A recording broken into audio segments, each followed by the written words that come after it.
बिस्मिल्लाहिर्रहमानिर्रहीम, अस्सलाम वालेकुम। एवन टीवी की न्यूज स्टूडियो से मैं हूं अली शाबासी और मैं हूं मुनीबा अख्तर। शामिल करेंगे न्यूज हेडलाइंस। मॉनसून का एक और तगड़ा स्पेल। पंजाब के मुख्तलिफ शहरों में बादल बरस पड़े। लाहौर में सुबह सवेरे मौसलाधार बारिश, मौसम खुशगवार। चिश्तियां, फूलनगर, मियांवाली और बुरहेवाला में भी बरसात। चारों सूबों में 17 जुलाई तक शदीद बारिशों की पेशगोई। नदी नालों में तुगयानी, पहाड़ी इलाकों में लैंडस्लाइडिंग का खतरा। मूसलाधार तूफानी बारिश ने हैदराबाद का हुलिया बिगाड़ दिया। शहर पानी पोश इलाकों का बुरा हाल।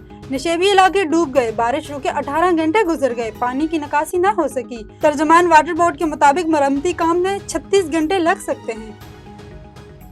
वज़ीर आज़म की ज़ेर सदारत वफाकी काबीना का इजलास। बुध को तलब मुआशी सूरत हाल, कौमी और दाखिली सलामती समेत अहम उमूर पर गौर होगा। काबीना की इक्तिसादी राब्ता कमेटी के फैसलों की तौसीक होगी। फर्नीचर काउंसलेटरी को फेडरल काउंसलेटरी का नाम लेने पर एतमाद में लिया जाएगा।